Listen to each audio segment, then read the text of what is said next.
Magandang umaga mga kahuan, narito na ang Pag-asa Weather Update today. Meron muli tayong update regarding pa rin sa ating minomonitor na si Tropical Storm Enteng with international name na Yagi as of 5 in the morning, araw ng Martes.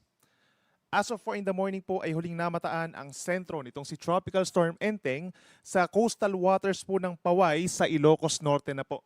At taglay nito ang hangin na 75 kilometers per hour malapit sa sentro at may pagbugso hanggang 125 kilometers per hour. At kumikilos pa rin po pahilagang kanluran sa bilis na 25 kilometers per hour. So kapansin-pansin po yung bahagyang paghina nitong si Bagyong Enteng dahil dumaan ito sa may areas po ng Cagayan Valley and Cordillera region. Yung mga bulubundukin na lugar po doon ang siyang bahagyang nagpahina. Subalit pagdating po dito sa may West Philippine Sea, mamayang umaga ay posibleng unti-unting lalakas muli itong si Bagyong Enteng.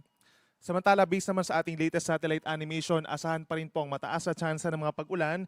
Itong mga kulay pula at kulay orange, associated pa rin po yan sa may western section ng Luzon and Visayas, doon sa southwest monsoon or habagat na siyang bahagyang pinalalakas pa rin po nitong si Tropical Storm Enteng. Habang kapansin-pansin din po itong cloud clusters or kumpul ng ulap sa may silangan ng Luzon na nag-e-extend pa hanggang sa labas po ng ating area of responsibility. At posible diyang may mabuo pa rin na low pressure area or mahinang bagyo sa loob ng 2 hanggang 3 araw. Kaya patuloy po tayong magmamonitor. Sa ngayon, meron din po tayong nakataas na heavy rainfall warning. As of 5 in the morning po yan, meron tayong orange warning sa Metro Manila, Zambales, and Bataan. So ibig sabihin po intense rains or malalakas na mga pag-ulan na mararanasan dun sa mga nabanggit natin na areas. Habang meron naman tayong yellow warning dito pa rin sa may areas ng Tarlac, Pampanga, Bulacan, Rizal, and Cavite. So ibig sabihin heavy rains po at possible pa rin ang mga pagbaha lalo na po sa mga low-lying areas. Kaya lagi pong tumutok dahil possible pa rin yung mga heavy rainfall warnings po sa mga susunod na ating bulletins. Ito po yung ating latest track ng Pag-asa regarding kay Tropical Storm Enteng. As of 2 in the morning, nandito pa siya sa may area po ng Apayao and Kalinga at inaasahan po na ito ay tatawid pa dito sa may areas po ng Ilocos Region. As of 4 in the morning, nasa may Ilocos Norte na nga at inaasahang kikilos dito sa may West Philippine Sea pagsapit po ng umaga. Pagsapit naman ng tanghali hanggang sa hapon ay posibleng lumakas pa ito bilang isang severe tropical storm dahil ito'y nasa may karagatan na at unti-unting kikilos na pakaliwa or westward hanggang sa makalabas ng ating Philippine Area of Responsibility bukas ng madaling araw or umaga. Posible siyang maging typhoon pa habang nandito sa may area ng South China Sea at makarating dito sa may Southern China sa mga susunod pa na araw. In terms of its winds or its effect, kung mapapansin po nila, nasa around 300 to 400 kilometers po yung diameter or yung kabuuang lawak nitong si Bagyong Enteng. At pagsapit dito sa may karagatan, ay posible pa rin pumahagip ng malalakas na hangin itong Cagayan Valley, Cordillera Region, and Ilocos Region nitong si Bagyong Enteng. Estimated location po natin mamayang hapon is around 110 kilometers west-northwest of Lawag City, Ilocos Norte, offshore po. Then pagsapit naman bukas ng madaling araw, nasa loob pa rin siya ng PAR, 2 a.m. at around 315 kilometers west of Calayan, Cagayan. At pagsapit naman po bukas ng hapon ay nasa labas na ito ng ating PAR at around 415 kilometers west of Cagayan. Ito naman po yung mga areas natin na may tropical cyclone wind signals or babala po ito sa hangin. Signal number 2 pa rin sa may Ilocos Norte, northern portion of Ilocos Sur, Apayao, Abra, Kalinga, at ang kanlurang bahagi po ng mainland Cagayan, kabilang na ang Babuyan Island. So ito po yung mga karanas ng gale force winds or malalakas po na mga hangin sa mga susunod na oras.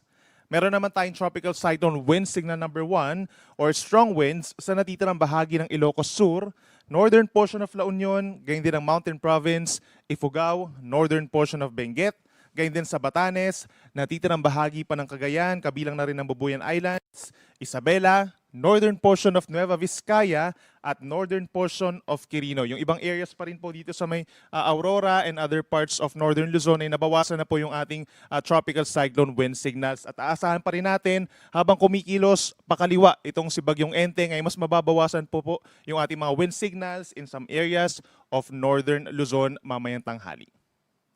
Pagdating naman sa mga pag-ulan, asahan pa rin po ang pinakamalalakas na ulan doon sa mga areas na pinakamalapit sa bagyo, kabilang na dyan ng Ilocos Region at dahil naman sa habagat sa Zambales, Bataan, and Occidental Mindoro. And please take note po, dun sa mga areas like Zambales, Bataan, and Occidental Mindoro, magpapatuloy po ang heavy to intense sa mga pag-ulan, hindi lang ngayong araw, kundi hanggang sa araw po ng Thursday. Kaya't mag-ingat po sa mga posibleng pagbaha pa rin at pagguho ng lupa sa inyong lugar.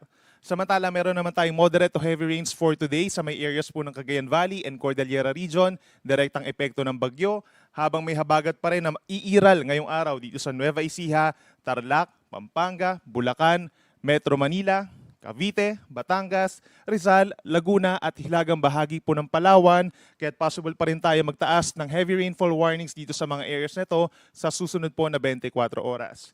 By tomorrow, halos yung mga lugar na rin po na yun ang magkakaroon ng moderate to heavy na mga pag-ulan, 50 to 100 millimeters over the entire Ilocos region. Ganyan din sa Benguet, Nueva Ecija, Tarlac pa rin, Pampanga, Bulacan, Metro Manila, Cavite, Batangas, Rizal, Laguna, and Northern Palawan. Habang pagsapit po ng Thursday, bahagyang mababawasan yung mga lugar na magkakaroon ng malalakas na ulan, kabilang ng Pangasinan.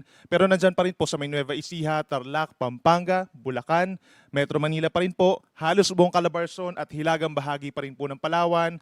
Kaya't mag-ingat pa rin sa mga posibleng pagbaha at pagguho ng lupa. At kung lalabas po ng bahay, ay make sure na meron tayong pananggalang, hindi lang po sa ulan, kundi maging sa mga pagbaha. And dahil naman po sa southwest monsoon na siyang iiral pa rin sa mga susunod na araw, ay magkakaroon din tayo ng gusty conditions o yung paminsan-minsang malakas po na hangin na hindi naman galing mismo dito kay Bagyong Enteng, kundi dahil sa habagat. Gusty conditions over Ilocos region for today, ganyan din ng Nueva Vizcaya, Quirino, Aurora, Zambales, Bataan, Bulacan, Metro Manila, Calabarzon, buong Mimaropa, buong Bicol region, Western Visayas, Negros Island Region, and Northern Samar. Habang bukas, meron pa rin pabugso-bugsong hangin dito sa Ilocos Region, Abra, Benguet, Aurora, Zambales, Bataan, Bulacan, Metro Manila, gayon din sa Calabarzon, Mimaropa, Bicol Region, Western Visayas, and Northern Samar. Kaya naman patuloy po na paalala sa ating mga kababayan, lagi po mag-ingat sa mga posibleng pagbaha sa mga low-lying areas. Make sure na nagmamonitor din po tayo ng ating mga water levels sa mga kailugan dahil posibleng umapaw din po ito, lalo na kung magpapatuloy yung malakas na ulan doon sa mga kabundukan na bigla-bigla pong bababa sa ating mga downstream areas, and possible nga yung pagguho ng lupa lalo na sa mga bulubundukin na lugar sa may Cordillera Region at maging sa mga some areas po dito sa may Cagayan Valley and Calabarzon.